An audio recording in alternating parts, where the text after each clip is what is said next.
The Super Mario series is one of the best-selling video game series of all time, selling over 310 million copies over the course of 30 years. The first Super Mario game launched on the NES in 1985. You play the game as Mario, who has to rescue Princess Toadstool from Bowser and his group of minions. The goal of the game was to get to the flagpole at the end of each level by jumping over enemies and obstacles. You would mostly run into Goombas and Koopas on the way, but you'll eventually run into Lakitus, Cheep Cheeps, Bullet Bills, and Hammer Bros. One of the most unique things about Super Mario Bros. Was the secrets hidden in each world. The most common power-up was the mushroom, which will transform Mario into Super Mario. If Super Mario is hit by an enemy, he'll simply transform back into Mario instead of dying. Super Mario can also find fire flowers, which allow him to throw fireballs at enemies by pressing the run button. The Starman is another less common power-up that gives Mario invincibility for a brief period of time. I know everything I'm saying is fucking obvious nowadays, but this shit was crazy back then! I ended up first playing this game on the Game Boy Color as Super Mario Bros. Deluxe. I didn't even know it was an NES game, but it didn't matter because this game is timeless. Anyone can buy Super Mario Bros. Today and still have a good experience. So it's 1986 and everyone in Japan is just having a blast playing Super Mario Bros. It's an enjoyable experience, everyone's learning how to play the game, sharing secrets, and it's an overall positive experience. Nintendo decided that this was bad and released Super Mario Bros. 2. It was the most sadistic, fucked up game ever! The game's difficulty picks up right at the end of Super Mario Bros. And features extremely cruel and unusual punishment. The game features poison mushrooms that kill you, warp pipes that force you to go back to previous worlds, and all sorts of crazy bullshit. The entire game plays out like a fan-made ROM hack that's made to fuck with you. So everyone's just fucking pissed trying to beat this shit, cities are on fire, shit is fucked. Nintendo's just looking at the total systematic collapse that they've created, just like, alright, when we bring this to America, the Nintendo of America is just like, what the fuck you guys doing? Nintendo of America decided this shit isn't going to fly. So in 1988, they decided to release a completely different game called Super Mario Bros. 2. You can play the game as Mario, Luigi, Princess Toadstool, and Toad, and they all have their own unique abilities throughout the game. Mario is the overall rounded character, Luigi can jump the highest, the princess can jump the farthest, and Toad has the lowest jump and is a shit character. The whole game involves defeating Wart by going through 20 levels and it's hype as fuck. Most of the game involves picking up enemies or turnips and throwing them against other enemies in order to kill them. You can collect cherries in the game which will give your character a Starman, and you can also increase your maximum health by picking up a mushroom. It's a weird little game that's kind of the black sheep of the series, but did you know that Super Mario Bros. 2 was a reskin of the Japanese game Doki Doki Panic? Yes! Shut the fuck up! People seem to dismiss this game as some kind of knockoff for this reason, but I get the impression that people who hear this trivia and come to that conclusion don't know what the fuck they're talking about. Did you know that Doki Doki Panic was made by Nintendo in collaboration with Shigeru Miyamoto, the guy who fucking invented Mario, with music scored by Koji Kondo, the guy who fucking made the music to Super Mario Bros? Whatever way you see it, this game couldn't get any more fucking Mario than it already is. It's the most Mario-ass looking game ever! Roughly around the same time, Nintendo started putting out Super Mario games on their portable system, the Game Boy, the first one being Super Mario Land. I'm just throwing this in there, like no one would care if I ignored this game, like no one gives a fuck about Super Mario Land anymore. Miyamoto didn't even give a fuck about Super Mario Land, he didn't even work on that shit. The only relevance this game has was that Daisy was from this game. That's literally the only cultural significance this game ever had. There's all this weird shit like fucking spaceships and Easter Island heads and shooter sections. You think Nintendo's ever gonna revisit this shit? Everyone would think they're crazy. So now it's a couple of months later, and Japan has finally recovered from the Super Mario Bros. 2 Oblivion Crisis. Everything's fine now. Nintendo comes out with Super Mario Bros. 3, which is the best game on the NES by far. It's not even a fucking competition. The Koopalings stole the magic wands of 7 kings across the Mushroom Kingdom, and Mario has to get the wands back from the Koopalings to restore the kings back to normal, as well as rescue Princess Toadstool when she gets captured at the end of the game, cause it's a fucking Mario game. Mario can now slide down slopes, pick up objects, climb up and down vines. They added an entire overworld map where you can navigate the entire Mushroom Kingdom and choose which levels you can go to, completely optional bonus minigames that give you extra lives and new power-ups, such as the Super Leaf, Tanuki Suit, Frog Suit, and Hammer Suit, a shit ton of enemy variety, brand new concepts like Giant World and the Flying Fortress. It's a fucking classic. Nintendo eventually followed it up with Super Mario World on the SNES in 1991. Super Mario World is fucking awesome. The story takes place right after Super Mario Bros. 3. Mario and Luigi decide to take a vacation at Dinosaur Land, but Bowser and his Koopalings have trapped Yoshi and his friends in enchanted eggs. Princess Toadstool also ends up getting kidnapped on their vacation because it's a fucking Mario game, and with the help of Yoshi, they have to rescue Yoshi's friends and save the princess. The biggest change to this game was the addition of the spin jump, which Mario can use to destroy blocks and bounce off certain spiked enemies. Some of the power-ups from Super Mario Bros. 3 didn't return to Super Mario World, but it's fine because this game added Yoshi. You can take a hit without taking damage, swallow and spit out enemies, and Yoshi can act as a last-second boost if you're going to fall into a pit. In every situation, it's always useful to have Yoshi. The best power-up in this game is the Magic Cape. It's similar to the Super Leaf in Super Mario Bros. 3 with the added addition to being able to fly through the air indefinitely. Some levels also have multiple exits, which lead to different paths and hidden levels. It's a perfect follow-up to Super Mario Bros. 3, and it's a great game to play on its own. It's a masterpiece. It's perfect. It's a classic. Speaking of classics, Super Mario Land 2 came out a year later. No one gives a fuck about Super Mario Land 2. Remember the magic carrot power-up? No one remembers that shit. Miyamoto doesn't even remember that shit. This is the game Wario's from. Wario was the bad guy. That's the only cultural significance this game ever had. Man. And then they just gave up and made Super Mario Land 3 Wario Land, because Wario was the only interesting thing about this series. It's not even a Mario game anymore. It's Wario Land. It's fine, but this shit isn't Super Mario Land 3. Just call it Wario Land. What are you doing? They did the same exact shit with Yoshi's Island. They called it Super Mario World 2 Yoshi's Island. Like, you can't do that. It's not the same game. So now it's 1996. Nintendo has come out with the Nintendo 64, and they launched the system with Super Mario 64. Super Mario 64 was the first 3D game in the series, establishing everything unique about the 3D installments. Like most Mario games, the story is almost non-existent.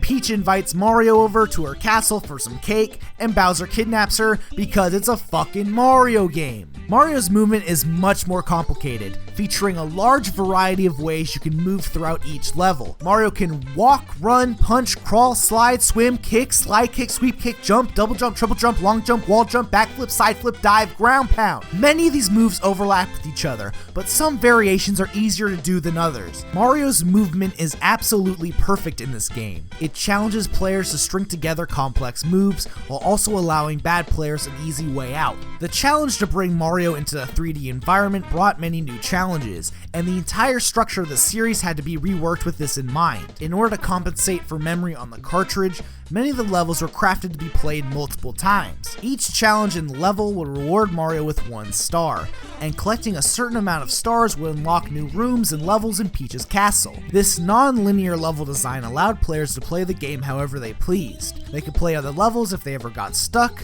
they could completely ignore certain levels entirely, or they could play through an entire level in one sitting. The power-ups in this game were the Wing Cap, Metal Cap, and the Vanish Cap. Since Mario has a health bar in this game, these power-ups were treated as time-sensitive mini-challenges the player would have to overcome. It's a perfect game with no bullshit in between. Just get the stars and save the princess. Super Mario Sunshine then turned this series on its head by featuring some of the most crazy bullshit ever. The game starts with Mario and Peach going on vacation, where Mario is eventually sent to jail because Mario's doppelganger polluted the island, and the city is forcing Mario to clean up the island using a sentient water-squirting robot jetpack, because the pollution drove away the main power source of the island. Shadow Mario eventually kidnaps Princess Peach as well, and Mario has has to savor because it's a fucking Mario game. Delfino Plaza is the overworld hub similar to Peach's Castle in Super Mario 64, and it's pretty much the exact same concept. Mario has to go from level to level and collect shine sprites which unlock more levels Mario can access. Mario's movement is as perfect as it was in Super Mario 64. The addition of FLUDD adds an even greater variety of moves the player can chain together. You can squirt water out of FLUDD's tank by holding down the R button in any situation. The spin jump is a new addition to Mario's moveset which works perfectly in tandem with FLUDD to clean up large areas. Mario's long jump has been removed from Super Mario Sunshine and has been replaced with the hover nozzle. You eventually get access to the turbo nozzle and the rocket nozzle, each with their own unique uses throughout the game. One of the only downsides of Super Mario Sunshine is that there's only 7 levels in the game. Less level variety means that more of them are required to play,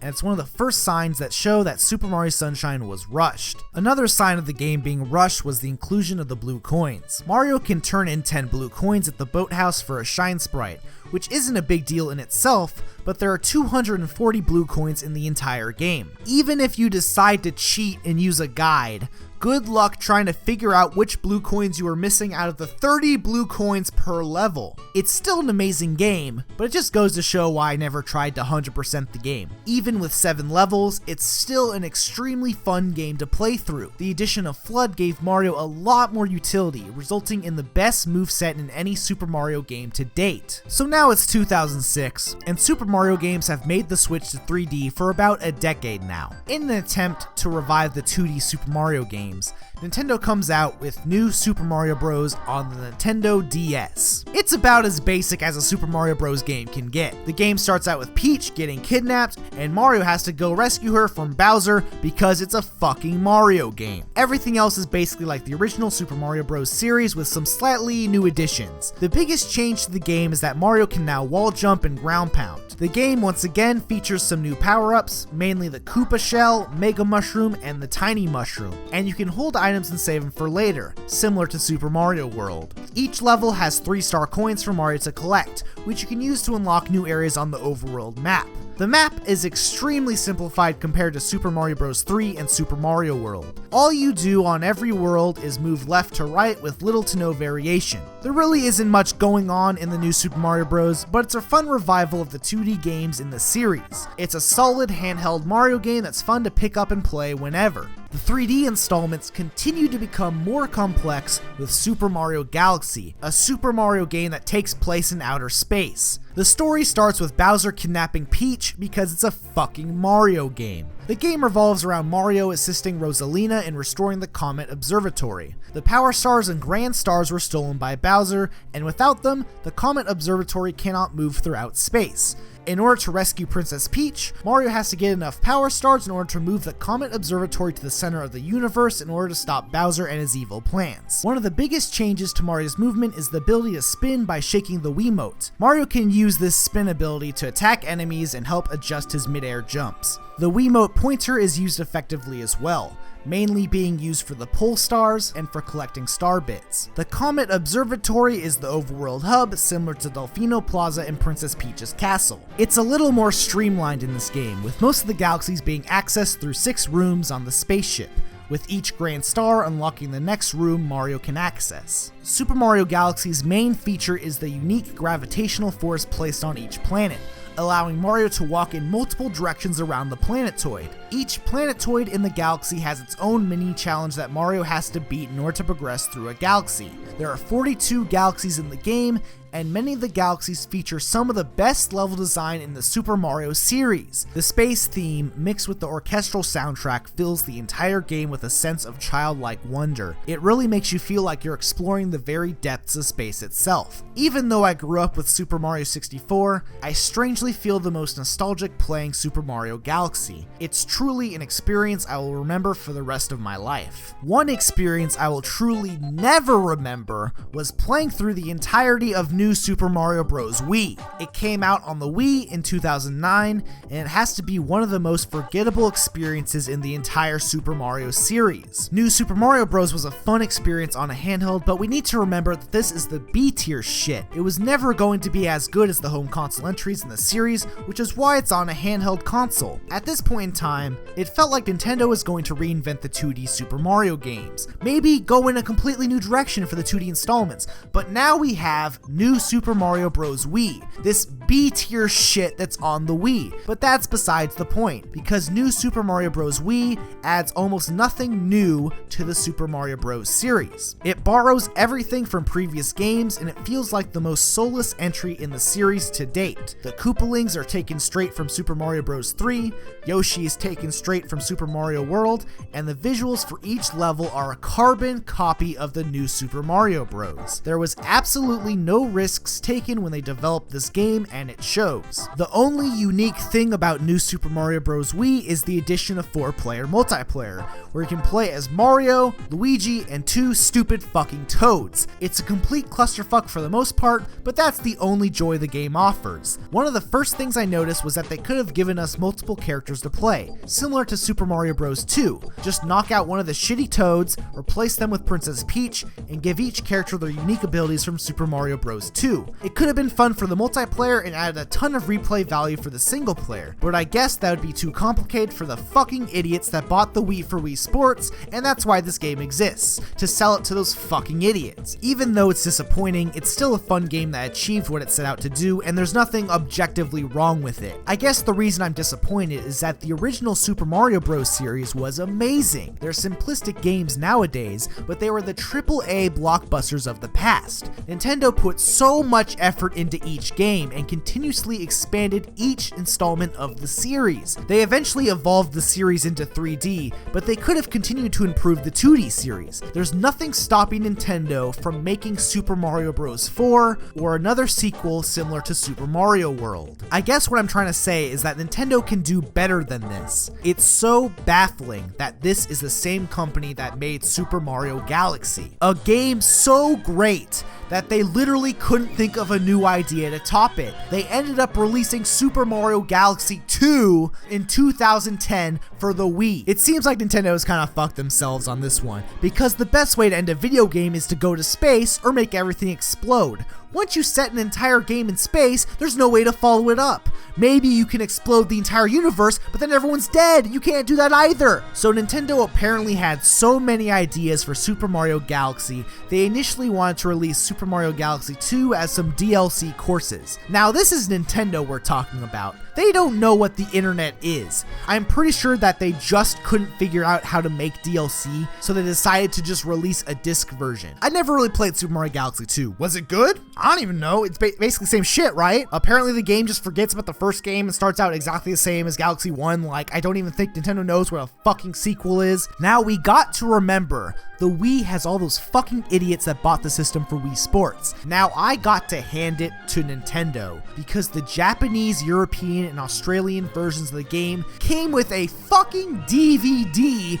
that teaches you how to play Super Mario Galaxy 2. Like, the fucking audacity Nintendo has to teach these dumb fuckers how to play a good video game. The idea to give someone a DVD to teach them how to play a video game is so fucking stupid that it's honestly a stroke of genius. You gotta teach these idiots on an even playing field, and Nintendo has the balls to stoop that low. So a year later, Nintendo releases Super Mario 3D Land on the Nintendo 3DS. It was the first handheld Super Mario game that was made in 3D from the ground up. The gameplay features a combination between the 2D and 3D installments in the series. Each level is linear by design, just like the 2D installments. All Mario has to do is get to the flagpole at the end of each level. Mario's movement is similar to the 3D installments, but it's simplified a bit. He can't triple jump or spin jump. Overall, you get the complexity of the 3D installments with a fast-paced linear level design of the 2D installments. It's a really good game, and it's probably the best handheld game in the series. It's still the B-tier shit, don't get me wrong, but it's like B+, it's pretty good. Speaking of B-tier shit, New Super Mario Bros. 2. I can't believe this game even exists. In New Super Mario Bros. 2, Mario has to rescue Princess Peach because it's a fucking Mario game. It's literally the same shit again. I don't even know what to say at this point. You collect coins, and there's a counter to collect a shit ton of coins. Then they added a gold flower power up to collect coins or something. I know Nintendo making the same shit has always been a common criticism, but like, it's literally the same shit. Again, they just made New Super Mario Bros. And threw a bunch of coins at it. But it's fine. This is the B tier shit. Nintendo made Super Mario Galaxy. I have faith that their next game will finally be the next evolution of the Super Mario series that we've finally been waiting for. So for their brand new console, the Wii U, they launched the system with another fucking piece of shit. Mario has to rescue Princess Peach because it's a fucking Mario game. Nothing has changed. We still have 4-player multiplayer with those fucking shit-ass stupid toads. A 5th player can finally join the fun by placing blocks with the Wii U gamepad and being a giant cunt. There's the fucking shitty Koopa Links from Super Mario Bros. 3 fucking again. The same fucking Yoshis from Super Mario World again. The level visuals are once again carbon copies of the levels from New Super Mario Bros. 2, which is a carbon copy of New Super Mario Bros. Wii, which is a carbon copy of New Super Mario Bros. It's the same shit. It's the fucking same shit again! When Nintendo released the Wii U with New Super Mario Bros. U, a lot of people were confused.